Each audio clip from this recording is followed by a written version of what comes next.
Assalamualaikum teman-teman, seperti biasa sebelum mulai Mimin mendoakan semoga teman-teman semua selalu dalam keadaan sehat walafiat. Oke, kali ini kita akan melanjutkan Martial Master versi novel bagian 2347. Bagi yang baru bergabung, selamat bergabung, dan bagi yang belum subscribe dulu lah agar Mimin tambah semangat lagi nih bikin videonya. Oke, kalau sudah kita langsung masuk ke isi ceritanya. Karena penindasan tersebut, seluruh tubuh Molly pun mendidih karena energi. Betapa dahsyatnya serangan ini, gumam Molly. Molly menghitung dengan seluruh indera spiritualnya, dan samar-samar Molly dapat melihat bahwa di kedalaman jurang waktu dan ruang yang gelap nan jauh itu berdiri sosok yang tinggi, agung, dan tak terkalahkan. Seluruh tubuhnya membengkak menjulang dengan anggun. Auranya jauh lebih unggul daripada Kaisar Dewa, bahkan Tapahir Kaisar Dewa tidak seperti dirinya. Wajah sosok yang tak terkalahkan ini sangat familiar, dan itu adalah Dewa Hades yang pernah dilihat Molly di dunia bawah. Dewa Hades di dunia jurang, dia nampak berdiri di ujung kehampaan yang jauh. Dia nampak mendesak sungai panjang kehancuran untuk menyerang Molly dari jauh. Master Midao tidak ada di wilayah ini, kata Molly. Dia terkejut sekaligus senang. Yang mengejutkan adalah serangan dari Master Midao datang terlalu cepat. Namun yang menggembirakan adalah tubuh asli dari Master Midao seolah-olah berada di dunia yang sangat jauh. Dan serangan kali ini semata-mata disebabkan oleh dia yang memobilisasi sungai panjang di wilayah kekuasaannya sendiri. Ini adalah gerakan dari jarak jauh. Namun meskipun itu hanya serangan telapak tangannya dari jarak jauh saja yang dipisahkan oleh lapisan dunia, namun kekuatan yang meletus dari gelombang telapak tangannya yang sederhana sudah cukup untuk mengguncang dunia pelahap. Jika dunia pelahap ini bukan harta karun berdimensi tinggi, serangan telapak tangan dari jarak jauh ini saja akan langsung meledakkan pusaran dunia pelahap. Hebat, ini adalah serangan berdimensi tinggi. Namun aku, Molly, tidak akan takut pada apapun. Jari berdarah. Seketika jari Molly pun langsung mendidih. Semangat juangnya melambung tinggi dan Molly secara langsung menarik pusaran jantung dunia pelahap. Pada saat ini di dunia lain di wilayah Master Midao, beberapa sosok tiba-tiba berhenti.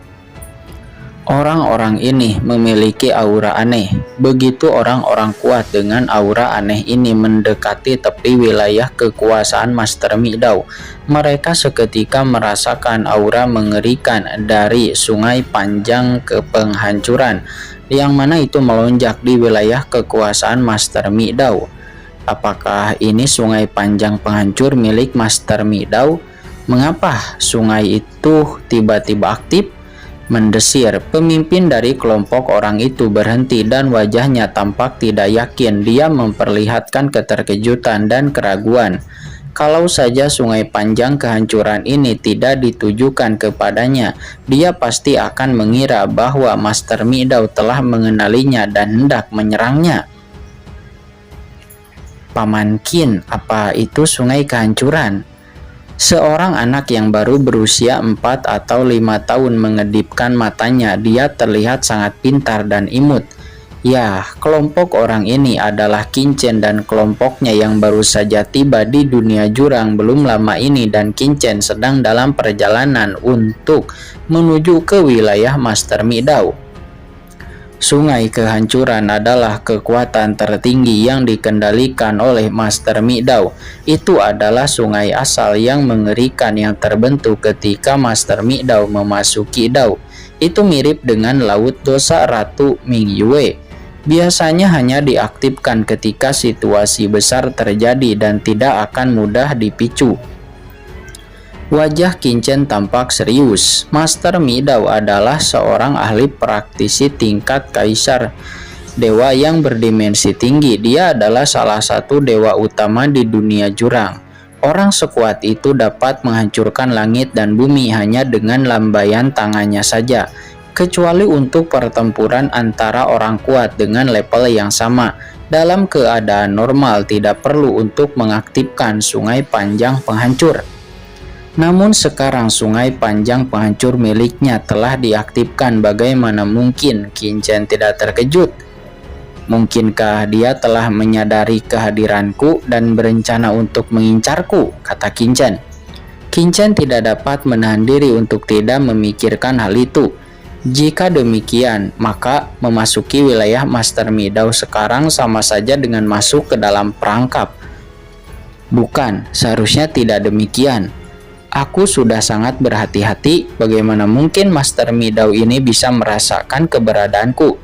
Mungkinkah itu karena... kata Qin Chen, namun Qin Chen menggelengkan kepalanya lagi karena ini tidak terlalu masuk akal.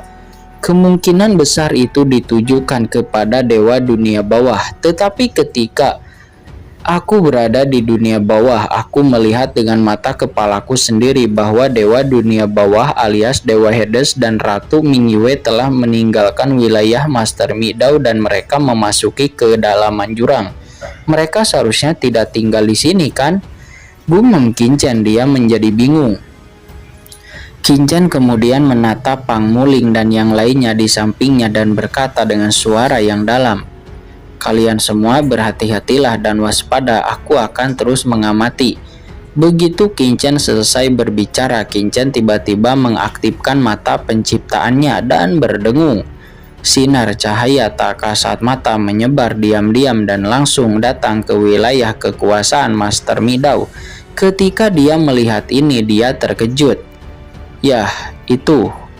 Saya melihat bahwa di suatu tempat khusus yang jauh di dalam wilayah Master Mi Dao, sungai panjang kehancuran itu mengalir deras dan berubah menjadi tangan raksasa yang mengerikan, langsung menembus kehampaan berdimensi tinggi dan langsung menampar dunia tak berujung di bawahnya. Dan di bawahnya tampaknya ada semacam kekuatan yang mengalir deras, yang juga memancarkan kekuatan berdimensi tinggi yang berkabut. Kekuatan dimensi tinggi yang melonjak itu membuat Qin Chen merasakan sesuatu yang aneh. Akan tetapi untuk beberapa alasan di saat Qin Chen melihat kekuatan dimensi tinggi itu, Qin Chen merasakan sesuatu yang samar-samar dan akrab. Seolah-olah kekuatan itu memiliki hubungan yang sangat erat dengan dirinya. Apa yang sedang terjadi? Kata Qin Chen. Qin Chen tidak berani melihat lebih jauh karena takut akan ketahuan oleh Master Mi Dao. Jadi dia bahkan menarik kembali pandangannya dengan ekspresi terkejut dan ragu-ragu.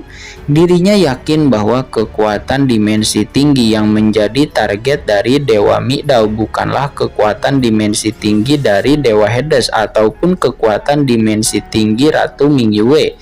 Karena itu sangat asing. Akan tetapi jika bukan kekuatan dimensi tinggi dari kedua orang ini, lalu orang kuat dimensi tinggi mana lagi di dunia jurang ini yang bisa membuatnya merasa familiar? Apakah itu? Kata Qin Chen. Pikirannya pun segera bergerak. Akan tetapi Qin Chen segera menggelengkan kepalanya. Ketika Molly memasuki dunia jurang, tubuh ilahinya hancur total dan hanya jiwanya yang masuk. Selain itu, kultivasinya hanya berada di tingkat tengah puncak Kaisar Dewa.